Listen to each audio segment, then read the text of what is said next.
Hey guys, thanks for tuning into the My Career Path podcast. Today I have a special guest, Bruce Jones. He's actually an insurance agent around here in my local area. He's actually helped several members of my family out. He was actually able to start doing sales in high school, helping his yearbook get some extra funds with some sponsors, as well as just making sure that people are taken care of. So if you want an example of hard work, if you want someone who's dedicated, look no further than Bruce Jones. So I hope you guys enjoy this interview.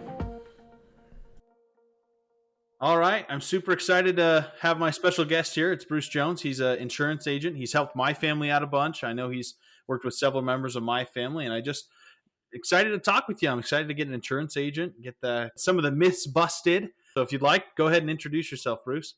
I'm Bruce Jones. I've been working with Farm Bureau Financial Services since 1997 when I graduated from Utah State. Oh, awesome. So you've been working with them for what, 25? I'm in my 26th year.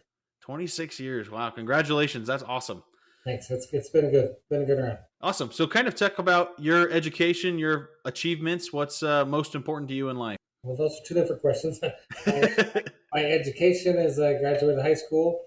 I went to Rick's College for a little bit, back when it was called Rick's College. I left to serve a LDS mission for 2 years, went back and finished Rick's College, got an associate's degree from there, came to Utah State, needed to get a bachelor's degree, and when I moved here, they said I had to pick at that point I was a sophomore because I had an associate's degree, so they said I had to pick a major, and I knew I wanted something in business, wasn't sure what, and I looked at all the degrees, and I'm ashamed to admit that marketing had the least core requirements.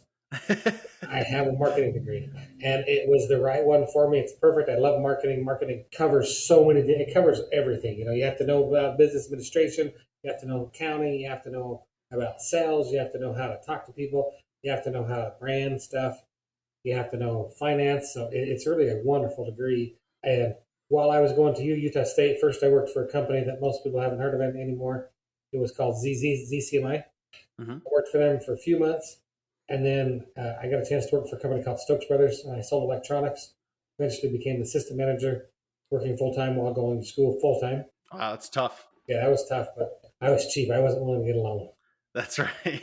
Well, I kind of had the same mindset when I was in college. I was like, look, I want to get through school. I'm going to work as much as I can. I don't want to have to take on debt or anything like that. And I took, I think, 18 credits, and I was working 30, 35 hours a week. I was just like, let's get it done. That's exactly what I did.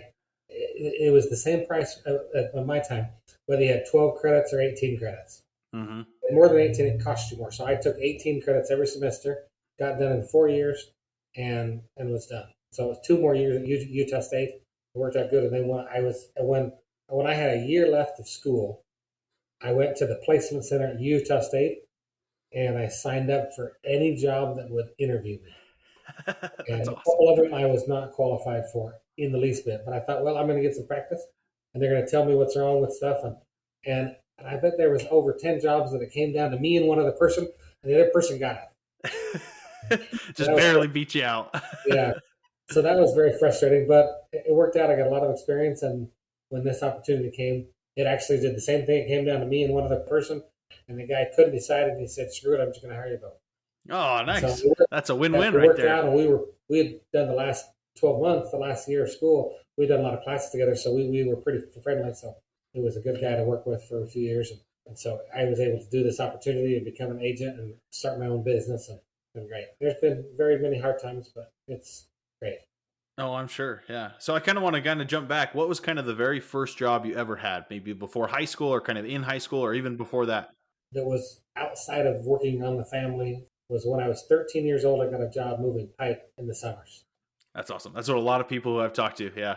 That's the moving pipe. Oh, great job. I got 10 cents a pipe, and I had like a field to move twice a day, and I had to be there at 6 in the morning and 6 at night and move the pipe one head over. And it was pretty good. By the end of high school, I was making thousands a month just doing tons and tons of lines. So over the summer, I could make $8,000 working my butt off all day. It was good. That was a good job for high school. That's crazy. Yeah. I mean, and I think that kind of was maybe the start of your kind of entrepreneurship, making sure that you're kind of self-starter, getting to make your own business, your own kind of insurance, that you take care of everyone. I think that's kind of where it all started, maybe. Yeah, it might have been. It was a good job. And I've had different experiences. Like the last few months of high school, I wanted to do something different besides working on a farm, and I got a job at a company called A&W. I'm sure everyone's heard of that. That's right. restaurant, and I loved it because they were open till like 12 o'clock, and so you could work late and you work early, and you could really get a lot of hours in. So I still worked some on the farm, and I did that during the summer after I graduated before I started at Rick's College, and I love that because there was just so many girls to work there. It was really Yeah. fun. That's awesome. Yeah. Double Yeah, incentive. You get paid and you get all these introduced cute to some girls that were nice. there. It was wonderful. Yeah, that's right. Well, that's awesome. And I just think that's so important because I feel like right now, I just watched Entree Leadership. Dave Ramsey and Mike Rowe did a talk about kind of the current labor force, labor crisis in America. And just to see you as this, I'm going to get it done. I'm going to work hard. I'm going to get there. It doesn't matter what it is. I'm going to get those extra hours. I think that's just super inspiring. Thanks. So, what was kind of one of the jobs that you were maybe most nervous about? Was it kind of your insurance position that you have now? Yeah, it was the insurance position for sure because like the other jobs managing electronics store, you had to sell stuff, but it was more about doing good advertising and making sure customers came in. With Hmm. this job, you got to go find customers. You got to find people. And we have a term called "eat what you kill." Hmm. If you don't sell anything, you don't make any money. So it was tough that you're the sole provider for the family, and you got to provide. Is it all commissions based, basically? Yeah. So it starts all commission based, and you build up your book of your clientele. Then you get renewals and stuff like that. But it's all based on there's no money just for money. It's all you got to earn Yeah. money. You don't get paid just to show up. You have to actually produce something. Yeah. A lot of times I hear people say, "Well, I worked really hard on that." It doesn't matter if you didn't get it, you didn't get it. Yeah, exactly. And I'm sure you get kind of both sides. You either get the ones that you work really, really hard for and then nothing happens, and some that just maybe fall into your lap and you're just like, yeah, that worked out. Love those are great. Yeah, exactly. I wish we could have more of those. Yeah, well, that doesn't happen, right, but it's wonderful what it does. Well, what do you think is the biggest factor that kind of led you to stay into insurance sales? You know, when I had been in about a year and a half and was really struggling financially, the old company that I worked at called Stokes Brothers, they came to me and said, "We need you to come back. We're struggling, and our best year ever was when you were the assistant manager, and you just brought a lot of energy, and we want you to come back. What'll it take?"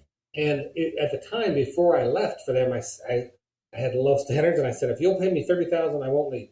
And they came back and said, "What'll it take?" And I said, "I'm not going to tell you because I've got to prove to myself I can do this. I can make this work." And Hmm. I went back to them a few years later and said, "I was going to say 80,000." And they said, "That's what we were expecting is 80,000." Wow. And that would have been a one. I mean, that's a good career amount, even to this day. And that was 25 years ago. That would have been a lot of money. But Oh, yeah. this is better.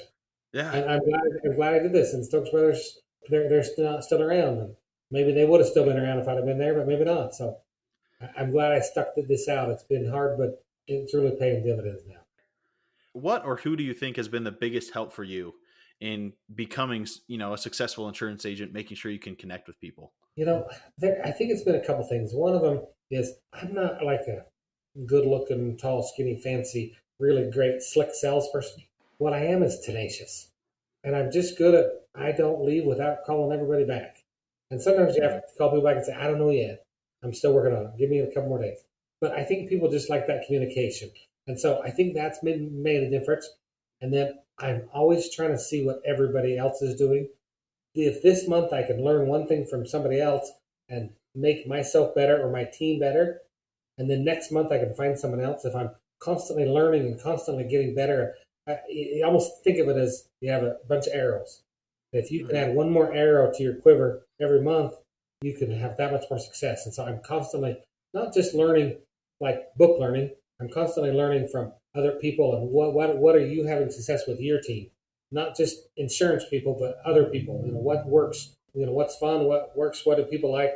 And so that's helped me a lot. That I don't I just have one mentor. I've got tons of people that I'm always talking to and always helping each other out. I'm in networking groups and we're always trying to help each other out. And it seems like if you help other people out, it comes back to you. You just keep changing and keep what works good and keep adding to it what else you can add to it. Yeah, and I think that's a great analogy. Just adding more to your quiver, making sure that you're ready and prepared, even when it might not seem like you need to be. But continuing that learning process, I think, keeps helping us grow, keeps helping businesses grow, making those better connections. And I think you're totally right. I think talking with people and making sure that, hey, I've learned this from this experience, whether it was a fail or whether it was a success, and you just kind of keep going together and bouncing ideas. I think that's really critical for today. Yeah, me too. Let's talk about your marketing degree because I think that's fascinating that you're kind of in a sales insurance agent position and you love marketing. How do you think your marketing degree has helped you in your position today? Well, I think my marketing degree taught me to look at everything from the customer's point of view. We want our customers to have a wonderful experience, whether that's just someone that'll call them back. You wouldn't believe how often I get a client and they said, well, we've called a few people and you're the only one that ever called us back to give us a quote. And there's nothing special about me. I can just return phone calls really good. And my team the same way. And so I think that's a lot of it is just, I try to always look at what's my customer experience with me and my office. And I want to make sure that, and that's what my marketing degree taught me is marketing is not just about making a really cool commercial. That's great. That's a tiny, tiny bit of marketing. Marketing is about the whole big customer experience. And what can I do to make the customer experience the best, that know that they don't care anymore about price because their experience with my office, whether it's a claim or billing or just me or my whole team, that their experience is so good that when someone else calls them and says, hey, we'd like to give you a quote or we're cheaper or we're different or whatever, they're like, I'm not interested. I like where I'm at. I like the guys I work with. Yeah, and I think customers are always willing to pay that premium for that kind of a service. I get a ton just at my current job where they email or call and they'll be like, you guys are the only ones that pick up. And we're like, yeah, it's important. It's important to know what your customers want. Yeah. How do you think marketing has kind of changed since you got your degree? Oh, it's so different, and it's always going to be different. What works for Generation X, millennials don't care about, and it's the same with Generation Z. What works for Generation Z, they don't care what millennials like. And so you've got to do two things. You've got to always be learning what works for the next generation, and you've got to be careful not to peg everyone into this generation. So we're always trying to do new things. We do a lot of just asking for referrals. We do a lot of golf tournaments and concerts and different marketing events to get people. But we're always saying, what else is there? How else can we engage customers? What else can we do? Like Facebook, for instance. No one your age cares at all about Facebook, it seems like. Yep, you're right. I've got a 25-year-old daughter, and she's like, oh, Facebook's just old people on there. And it's true. I'm not going to get young customers by doing Facebook. I'm pretty anti-social media, but we do it because you have to do it to engage with some clients. And we know we're not going to get young people from Facebook, but we might get that from Instagram or different things. And you're not going to get young customers from LinkedIn either. You've got to just try different things and see what works. When I started, Facebook wasn't even a thing. And when I got my degree, we didn't even know what social media meant. That meant TV and radio and newspapers. Now young people don't even know what a newspaper is. It's just got to always be changing. And that's one thing that's fun about marketing is it's always changing. It's always fun. Yeah, and I think especially just with the digital age, I mean, I've been looking into social media, marketing, digital marketing. It's always evolving. Even with AI, that's kind of coming out now and trying to figure out how you can use that to really pump content out, reach the right people. It's just so ever changing. It is. I mean, I remember like when I first started, I didn't have a big natural market, so I thought I was clever that I started calling people in the phone book, and I thought I was clever because I started the back of the phone book. I figured everyone else started the front. And it worked really good. You can't do that now. They don't even print phone books up anymore, I don't think. Yeah, I don't even think people know what the yellow pages are. They don't, and now it's all online. And now you look online and see, you Google, this is where this person is. And Google's a verb. You Google something. Exactly. And it's just different. Yeah, and I mean, just like you said, you got to keep adding to your quiver. You got to keep adding that edge that you can get. Let's kind of talk about your current position as an insurance agent. What does your kind of day-to-day look like? Well, I mean, today. So today I came in. I had an 11 o'clock appointment. What we call a sale, trying to meet with a client and talk to them about that. And then at noon, I had a lunch appointment where I went to lunch with somebody and talked to them about it. I don't do that every day, but a couple times a week. And then I had a conference call with some other agents that I'm part of a group. We're working with them at 1:30, and that got over at 2:30. And then I did what we call a filter with a few people later on where they weren't anyone that I talked to. I was trying to get information from them to quote their insurance. And then I had a 5 o'clock appointment to meet with a current client to just review their stuff. And then at 6 o'clock, and we're talking. And then after we're done talking, I've got a few more people I got to look up stuff and call them back. So it's a lot of kind of taking care of people on a day-to-day basis. Yeah. What do you like best about your current position? I really feel like I'm helping somebody. Whether it's a current client that had an issue that needs me to go and make sure the claim's taken care of properly, or that I did because I sold them the right product and now they had a claim and we're going to take care of them.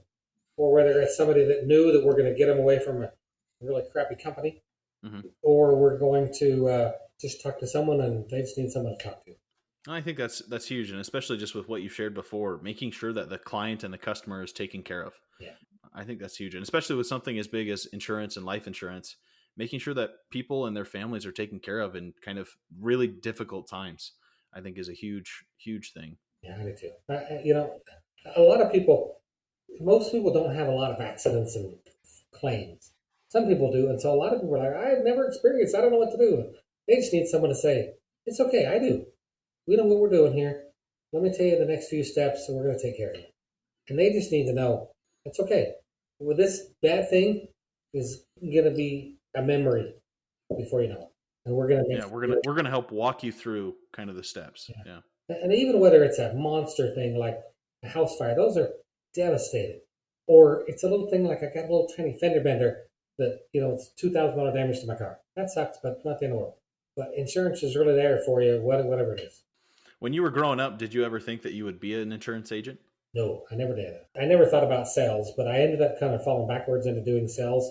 So in sixth, seventh, and eighth grade in my school that was junior high, and we had to take some elective, and it was like we could do band or choir or art, and I can't carry a tune in the bucket.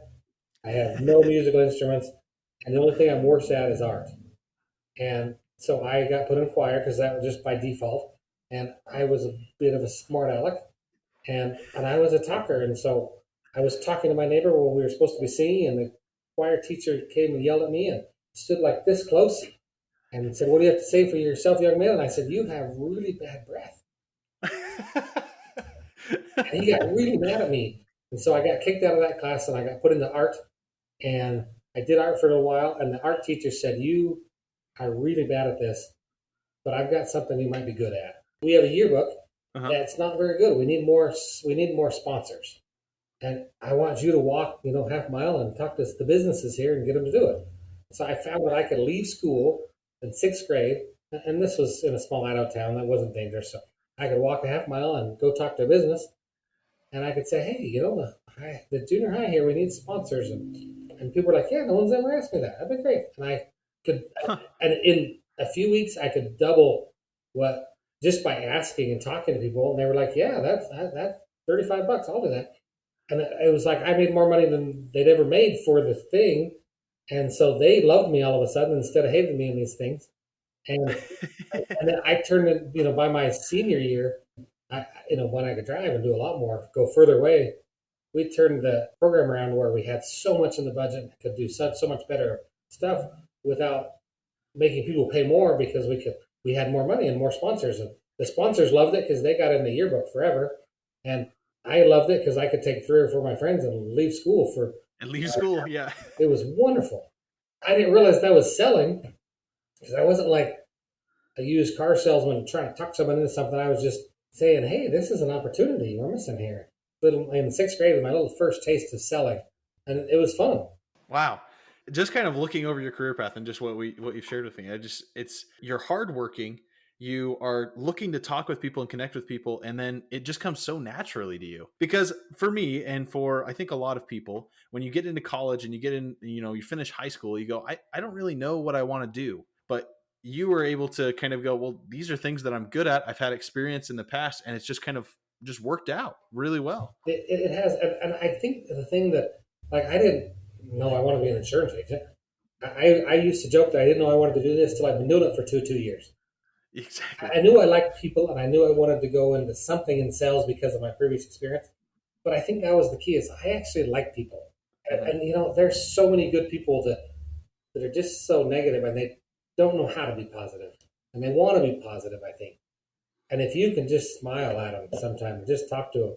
People sometimes just leave and just give me a hug. I just needed someone to complain to, and I like Yeah. doing. I like not hearing complaints, but I like just talking to people.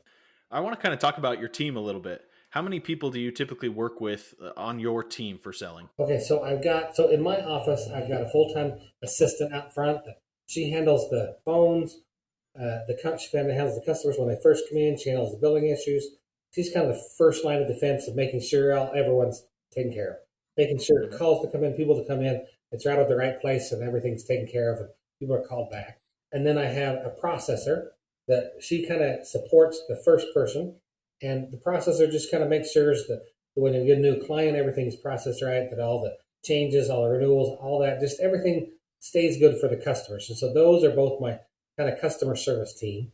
And then I have Mhm. two full-time salespeople that they're kind of doing what I'm doing. They're selling insurance full-time. And then I've got a caller that we do a lot of marketing events, and the salespeople help the marketing events and run that. And this person just calls the leads that we get and says, hey, you marked on this, you might want to quote on this, or you didn't mark what you want to quote on, and what can we do? And so she calls those leads, and then we have another person that has a full-time job, and he just helps us with the marketing events that we do and stuff like that. So I guess there's 7 of us right now.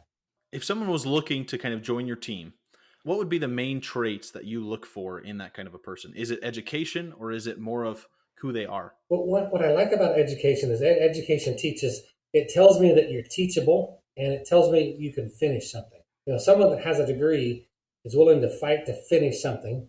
And somebody that so if you have the degree, you're willing to finish something and you're willing to learn something. We always have to learn. That's just life. Things always change no matter what. Everybody doesn't realize that you're always selling. Selling is not about talking someone into it. It's about finding someone's concerns and taking care of those. Figuring out their needs and meeting them Yeah, there. exactly. And so it's not about forcing them to get your favorite product, it's about finding what their product they really need and helping them purchase that product. If I interview someone, I ask them, well, what did you not like about your last job? I want them to say something about, well, I kind of liked my last job or my current job, but I was kind of frustrated that I felt like we could do more or something like that. And I say, well, what did you love about your last job? I want them to say people. They've got to say, I like the customers, or I like everyone I worked with. If someone says, oh, I hated my job, what about your previous job? Oh, I hated my job. My previous job, my boss was a jerk too.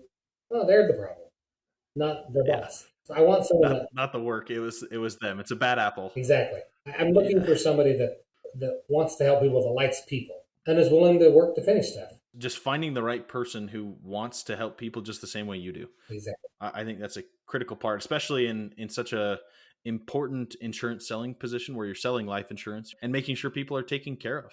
You want to make sure that that is the forefront. It seems like when you kind of decided to go off on your own and do your own insurance thing, that was kind of the main focus was we're going to take care of people and we're going to meet them where they are. Yeah. Is there anything that you wish you would have done differently over your career path? Is there a different job that you might have taken or maybe a different experience that you would have maybe liked to change? I don't think so. The only thing I think sometimes is I know myself do, and I think sometimes I do. I think sometimes we get lost in the weeds. Are we worrying about stuff that we shouldn't be worrying? We don't have the bandwidth to take the time to worry about stuff. I wish sometimes I would not take myself too serious. Just relax, it's going to work out. I wish I had been more just work hard and put your nose to the grindstone. Just keep going and don't stress about that stuff. This too shall pass. Whatever that you're going through, just keep working. Just being in the moment, being in the now, and kind of doing what you can. Well said. Being Okay, in the great. moment. I wish I Yeah. was more, and I think I did pretty good with my family and my work people. But I know customers. So I wish was better at that.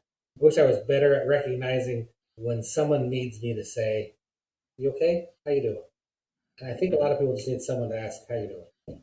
And I think that's so important now with a lot of mental health issues, a lot of anxiety and depression that's out there. I mean, just having the ability to see what people's needs are and be able to talk with them, be not a voice of reason, but someone that they can be a lending ear to them I agree. is huge. I think a lot of adults forgot how to be friends, and COVID did not help that at all. Right. Yeah. In junior high and high school and elementary school, you just hung out and played. You did stuff. Whether it was a sporting thing you did with your teammates, or you just played kick the can with your friends, you did stuff. Adults forgot how to have fun, and adults forgot how to be a friend to someone else. And I think Hmm. that's one of the problems in society. People are just an island and unto themselves too often, not doing stuff with other people. Yeah, and I think especially for anyone looking to get a different career or change jobs or figure out what they want. I mean, talking to people in those fields, networking. I mean, I know people don't really like the term networking, but really building those relationships and building those friends, like you said, opens the door so much as well as just gives so much more fulfillment. in whatever career you decide to go into. Well said. I wish they would change networking to friendship, because that's what networking. Yeah. When it's truly done right, is you're building friends, and you're not saying what can I get out of this person. You're saying what can I do to help this other person, and just goes back to the golden rule. If you'll help your friends, if you'll help people in your social circle get to where they need, life will work out for you just fine. Yeah. Well, and that was in reading Ken Coleman's book, Paycheck to Purpose. That was something he said. He was like, networking, it's kind of a gross term, but changing it to, friendshipping or relationship building, it just means so much more. It's not looking at, hey, what can I use this person for? It's how can we both help each other to get to where we want to be? Exactly. Well, Bruce, just before I let you go, I know we're coming up on a little bit of time, but is there any kind of funny or humorous work story that you'd be willing to share with everybody?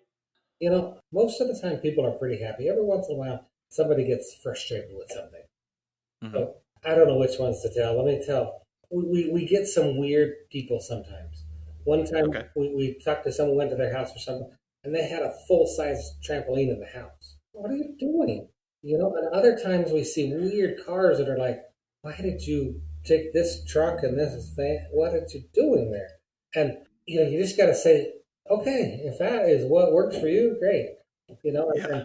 And I'm just lucky that I get to have a job where I go to people's houses sometimes and see things that are just funny. And I go, and I'm not always going to their houses, so I get to do so much. And I don't just have to just sit at a desk on a computer all day. But being able to go out and meet people. And sometimes people say the funniest things. Sometimes somebody once said, I'm just so frustrated about this. I'm going to go out in the snow and get snow on my boots, and I'm going to jump on your desk. Oh, and you should do that. If you were that frustrated with life, that'll make you feel better. You go for it. Yeah, it's just so funny. That's awesome.